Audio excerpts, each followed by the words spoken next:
Hi everyone, कैसे हैं आप सब। उम्मीद करती हैं आप सब ठीक होंगे। आज के इस वीडियो में हम क्लास थर्ड का chapter number 12 a gift for grandfather करने जा रहे हैं। ये चैप्टर बहुत ही इजी है। अगर आप अच्छे से देखोगे वीडियो तो आपको 100% ये चैप्टर क्लियर होने वाला है। सबसे पहले हम हेडिंग देख लेते हैं इस चैप्टर की। यहाँ पर लिखे गिफ्ट फॉर ग्रैंडफादर, यानी कि दादाजी के लिए तोहफा, गिफ्ट। ग्रैंडफादर दादाजी। Once a boy named Bakru lived in a peaceful village in the mountains. एक बार की बात है, एक लड़का है जिसका नाम क्या है, बकरू। वो एक बहुत ही शांति वाले विलेज में रहता है। शांति वाले विलेज मीन्स उस विलेज में कोई लड़ाई झगड़ा नहीं करता था। उस विलेज में काफ़ी शांति रहती थी, लोग आपस में लड़ाई झगड़ा नहीं करते थे। और वो विलेज कहाँ था, माउंटेन्स में। मैं एक बार फिर रिपीट कर रही हूँ। एक लड़का था जिसका नाम था बकरू। वो एक बहुत ही शांति वाले विलेज में रहता था और वो विलेज पहाड़ियों के बीच में था, माउंटेन्स के बीच में था। A river ran through the village. और उसी विलेज में से एक रिवर, एक नदी गुजरती थी। And the villager heard it's crystal clear water rushing past every night. और जो विलेजर्स यानी कि जो उस विलेज में रहने, उस गाँव में रहने वाले जो लोग थे, उनको जो वाटर के गुजरने की साउंड है ना, जैसे हमें पता है जब वाटर गुजरता है तो हमें कुछ साउंड सी आती है जब वाटर है ना रिवर्स में बह रहा होता है, तो उन्हें वो साउंड बहुत ही पूरी तरह से उन्हें सुनाई देती थी। और हर जो पिछली बीती रात उन्हें हर रात वो आवाज़ सुनाई देती। दिन में क्यों नहीं देती थी, दिन में कितनी ज़्यादा नॉइजेस होती हैं व्हीकल्स की, है ना, मशीन्स की, तो वो बहुत ज़्यादा नॉइज़ क्रिएट करती है। लेकिन रात को सभी सो रहे होते, शांति होती थी, इसीलिए रात को उन्हें वाटर के बहने की आवाज़ सुनाई देती थी। Each morning at dawn they also heard the echoing voice of Bakru's grandfather from the mosque tower calling the villages for the morning prayers. हर मॉर्निंग, हर सुबह क्या होता था, एट डाउन मीन्स जब सन ऊपर आ रहा होता था, जब सुबह होने वाली थी, तो जो विलेजर्स हैं, जो विलेज में रहने वाले लोग हैं, उन्हें बकरू के ग्रैंडफादर यानी कि जो बकरू है लड़का, उसके दादाजी की आवाज़ सुनाई देती थी। वो जो उसके दादाजी थे वो उन्हें मॉर्निंग प्रेयर्स के लिए इकट्ठा कर रहे होते थे। मॉर्निंग प्रेयर्स में सुबह की प्रार्थना के लिए उन्हें बुला रहे होते थे कि हम गॉड को प्रे करते हैं। मॉस्क्यू टावर में जो बकरू के दादाजी थे वो पूरे विलेजर्स को आवाज़ लगाते थे फॉर द मॉर्निंग प्रेयर्स। यहाँ पर लिखा है ना, हर्ड इकोइंग वॉइस। जो विलेजर्स थी उन्हें बकरू के ग्रैंडफादर की इकोइंग मीन्स जो जैसे रिपीट होती, कई बार हम जोर से बोलते हमारी आवाज़ कई बार रिपीट होकर दोबारा आती है ना, तो वैसे उन्हें echoing, repeated sound. Today however there was no sound of his call from the mosque. लेकिन आज क्या हुआ था, कोई भी आवाज़ नहीं आ रही थी मॉस्क्यू में से।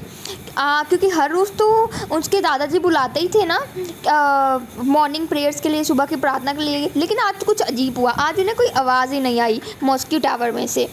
What would have happened wondered Bakru. Bakru ने सोचा क्या हुआ होगा, दादाजी की आवाज़ ही नहीं आई। इस ग्रैंडफादर सिक, क्या दादाजी बीमार हो गए होंगे।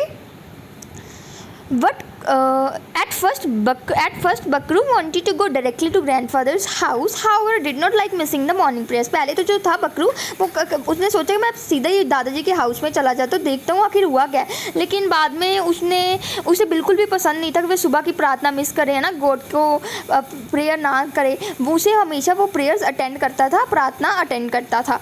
वो उसे बिल्कुल भी पसंद नहीं था कि वह सुबह की प्रार्थना मिस करे। After prayers at the mosque, he reached the grandfather, but there was no trace of him. Nobody knew where he was. जब प्रेयर ख़त्म हो गई है ना, जब उन्होंने प्रार्थना कर ली भगवान को मॉस्क्यू में, तो उसके बाद उसने क्या हुआ, उसने अपने दादाजी को ढूंढना शुरू किया। लेकिन उसके दादाजी का कोई भी नहीं पता लगा उसे कहाँ उसके दादाजी। There was no trace of him, कोई भी उनका अता पता नहीं था। And nobody know where he was, और किसी को पता नहीं था वो उसके दादाजी कहाँ हैं। He decided to go to grandfather's house, but suddenly he stopped. Should not I take a gift for grandfather? वो ना उसने ये डिसाइड किया, उसने ये सोचा कि अब मैं क्या जाऊँगा, अपने दादाजी के घर जाऊँगा। लेकिन अचानक से वो रुक गया। वो सोचने लगा कि क्या मुझे अपने दादाजी के लिए कुछ तोहफा नहीं लेके जाना चाहिए। This was the time of the year for gathering munkung, a nut that his grandfather love. अब जो टाइम चल रहा था ना साल का, उस टाइम ना मंकंग नट जो वॉलनट, हम जैसे अखरोट जैसे होते हैं ना, ऐसे एक नट होती है, मंकंग नट होते हैं। वो जो नट थी ना मंकंग नट, वो उसके दादाजी को बहुत ज़्यादा पसंद थी। मंकंग नट्स कुछ ऐसे होते हैं, ये होते हैं मंकंग नट्स। देखें आप, इसके ना ऊपर देखिए ये हार्ड शेल है, जो ऊपर उसकी कवरिंग है ना वो बड़ी सख्त है। Yes, I will first gather nuts for grandfather thought Bakru. अब बकरू ने सोचा कि पहले मैं जाकर वहाँ नट्स जो नट्स हैं उन्हें इकट्ठा करूँगा। नट्स भी एक अखरोट, आपको पता है ना, जो मंकंग है भी एक अखरोट की किस्म ही है, अखरोट की तरह ही होती है। तो उसने सोचा कि मैं जाकर पहले जो नट्स हैं वो इकट्ठा करूँगा। बकरू हरिडली वॉक टूवर्ड्स नट हिल। अब जो बकरू है, हरिडली यहाँ पर मैंने बताया हुआ है क्विकली, जो बकरू है वो बहुत तेज़ी से कहाँ चला गया, नट हिल के पास। नट हिल मीन्स वो उस पहाड़ में जहाँ पर जो नट लगती थी, मंकिंग नट्स उगती थी, which were the finest munking nuts grow. वो उस पहाड़ी पर गया चला जहाँ पर बहुत अच्छी मंकिंग ट्रीज उगती थी, मंकिंग नट्स उगती थी। What a pleasant surprise it would be for grandfather to get the gift of these nuts। वो अब मन ही सोचने लगा कि कितना मेरे जो दादाजी कितना खुश होंगे जब उन्हें मैं ये मंकिंग नट्स दूंगा, उन्हें तो बहुत पसंद है।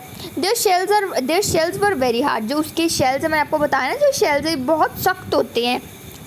And grandfather could use them for carving hers famous rings. और जो ये दादाजी हैं उनकी शेल्स है ना, इसकी शेल्स उसे इस्तेमाल कर लेंगे रिंग्स बनाने में, क्योंकि बहुत सख्त है तो रिंग्स भी बहुत अच्छी बनेंगी। They could be sold for 50 rupees each. और जो एक रिंग है वो 50 रुपीज़ की बिक जाएगी। If he gathered enough nuts for 100 rings grandfather would be so happy. और अब वो सोच रहे कि अगर मैंने इतनी नट्स इकट्ठी कर ली जिससे 100 रिंग्स बन जाए तो ग्रैंडफादर हैं जो दादाजी बहुत खुश हो जाएंगे। बट बकरू थॉट, लेकिन अचानक फिर बकरू ने सोचा, suppose other boys from the village have already gated all the nuts. उसने सोचा कि ये ना हुआ कि विलेज यानी कि गांव में से दूसरे लड़के आए और वो सारे वहाँ से नट्स लेके चले गए हों। ही बिगिन टू वॉक फास्टर। ये सोच के ना और जल्दी दौड़ने लगा। पहले भी वो जो चल रहा था ना, चलते चलते सोच रहा था। ही रैन अप टू नट हिल। अब वो उस पहाड़ी पर चढ़ने लगा जहाँ पर वो नट्स उगती थी, munking nuts. When he reach the grove of munking trees he was delighted to see the ground covered with nuts.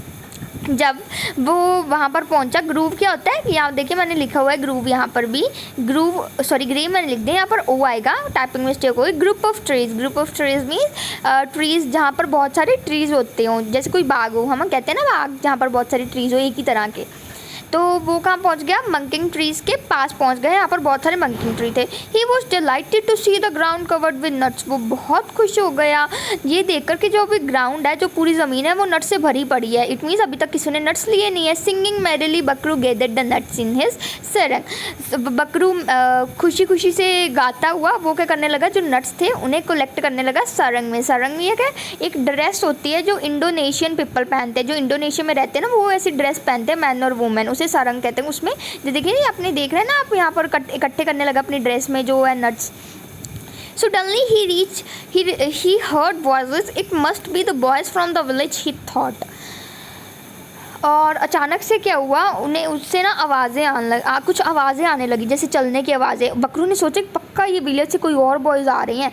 If they find that I have gathered all the nuts they will be angry and probably take them away. अब उसने सोचा कि अगर उन्हें पता लग गया कि मैंने सारी नट्स ले ली हैं तो वो मुझसे गुस्सा होंगे और वो शायद मुझसे सारी नट्स यानी कि सारी जो मैंने इकट्ठी की वो मुझसे ले भी जाए। Bakru quickly crawled inside a clump of bushes and hid since him as best as he could. और बकरू क्या किया, बकरू जल्दी से ना एक क्लम्प क्या होता है, क्लम्प का भी मैंने न्यू वर्ड राइट किया हुआ है। क्लम्प होता है बंच ऑफ ट्रीज, पेड़ों का झुंड, ठीक है। वहाँ पर कैसे कुछ बंच ऐसे जैसे बुशेस नहीं होते, कुछ घास का झुंड सा बना होता है ना, वहाँ पर जो है बकरू वो वहाँ पर गया चला और उसने वहाँ पर अपने आप को छुपा लिया जितने अच्छे से वो छुपा सकता था। सून ही saw 5 boys older and stronger than him walking towards the tree। और अचानक उसने क्या देखे, उसने 5 लड़के देखे, उससे बड़े थे और उससे ताकतवर भी थे। वो उन मंकिंग ट्रीज के तरफ आ रहे थे। They looked at the ground puzzled. और उन लड़कों ने ग्राउंड पे देखा और वो अचानक ऐसे हैरान परेशान से रह गए। We have come too late one cried one disappointed boy. एक बॉय नाराज सा होकर बोला कि सैड सा होकर बोला कि हम तो लेट हो गए। There was no single nut left, another said. और 5 बॉयज़ आए थे ना, एक बॉय ने कहा कि हम लेट हो गए, दूसरा बॉय कहता कि यहाँ पर तो एक नट भी नहीं रह गई, सभी ले ही गए। समवन बीन हियर अर्लियर, यहाँ पर पक्का हमारे से पहले कोई आ गया। ऑलमोस्ट इन यूनियन the boys cried out Bakru he must have been there. अब जो वो बॉयज़ थे, वो लड़के थे, तकरीबन इकट्ठे बोल रहे कि पक्का बकरू यहाँ से नट्स लेके गया है। वन बॉय एडेड, और दूसरे एक और ही बॉय था, उसने भी कहा कि he is always up before down for prayers. Means वो सूरज चढ़ने से पहले ही वहाँ पर उठ जाता है क्योंकि वो प्रार्थनाओं के लिए मॉस्क्यू जाता है। In the bushes, Bakru felt more scared. अब बुशेस में उसे और डर लगने, बुशेस में था ना, वो लुक गया था झाड़ियों में से, अब उसे वहाँ पर और डर लगने लगा कि इन्हें तो पता लगे कि मैंने लिए nuts. Look, one of the boys said pointing to a moist patch of the dew under the tree. एक ट्री था, ट्री के अंदर ना जैसे धुंध सी पड़ती है, तो वहाँ पर जो मिट्टी थी वो गिल्ली हो गई थी, मीन्स जो वहाँ पर थोड़ी वेट वेट थी सैंड। तो जब वहाँ पर चला तो उसके पैर का जो प्रिंट है ना, जो उसका पैर का जो निशान है वो लग गया वहाँ पर सैंड में। His footprints he must have just left with the nuts, we can catch him and take the nuts from him. और एक बॉय ने कहा कि देखो उसके पैरों के निशान, वो पक्का अभी अभी यहाँ से गया है, हम अभी भी उसे पकड़ सकते हैं और उससे सारी नट्स ले लेंगे अगर हमने उसे पकड़ लिया। The eldest boy look thoughtful, eldest यानी कि जो सबसे बड़ा बॉय था ना, उनमें सबसे उम्र में एज में बड़ा था, उसने कहा कि नो दैट्स अनफेयर, नहीं ये ठीक नहीं है कि हम उससे ऐसे नट्स छीन ले। He got up early to go to the mosque and get here before us, वो जल्दी जल्दी उठा मॉस्क्यू जाने के लिए और वो हमसे यहाँ पर पहले आ गया। वाइल वी वर स्नेगली एस्लीप, और जबकि हम क्या थे, हम स्नेगली एस्लीप। अब आपको कि मैम स्नेगली का मतलब क्या होता है, कंफर्टेबली, हम आराम से सो रहे थे और बेचारा जल्दी जल्दी आकर सारे नट्स ले गया। If we want nuts we had better get up early instead of taking its nuts away from him. अगर हमें नट्स चाहिए ना तो ये अच्छा होगा कि हम जल्दी उठ जाएं, लेकिन ये अच्छा नहीं है कि हम उससे सारे नट्स छीन ही ले। The another boys looked at him sheepishly, means ऐसे उन्हें अपने आप पर शर्म आने के लिए लगे कि हमें ऐसा कैसे सोच लिया ना कि किसी नट्स छीन लेंगे। They knew that if they had not been lazy they have had nuts of their own. अब उन्हें पता था कि अगर वो ऐसे सुस्ती नहीं उन्होंने रखी होती है ना, सुस्त ना हुए होते तो जल्दी उठ जाते, तो उनके पास अब सारी नट्स होनी थी। On hearing this Bakru was deeply move, जब उसने ये बात सुनी उस लड़के की, तो जो बकरू है वो बहुत ज़्यादा उसे ऐसे फील हुआ, वो थोड़ा हिल से गया। Suddenly he stood up and called after the boys, अचानक से वो खड़ा हुआ और वो बॉयज़ के पीछे जाकर खड़ा हो गया। The boys stop and turn towards Bakru, अब जो बॉयज़ हैं वो अचानक से रुक गए, वो बकरू को ढूंढने जा रहे थे और उन्होंने बकरू की तरफ फेस किया और वो सभी हैरान रह गए। अस्टोनिश्ड, ब्रीथिंग डीपली, बकरू सेड, जो बकरू, उसने एक बार गहरी सांस ली और बकरू ने कहा I am sorry I took all the nuts, मुझे माफ़ कर दीजिए मैंने सारे नट्स ले लिए हैं। हियर यू टेक सम, यहाँ से तुम भी कुछ ले लो नट्स जो मैंने लिए हैं। After all we are friends and we should share what we have, और उसने कहा कि चलो कोई बात नहीं, हम वैसे भी फ्रेंड्स ही हैं, हमारे पास जो भी हमें एक दूसरे का शेयर बांट के खाना चाहिए।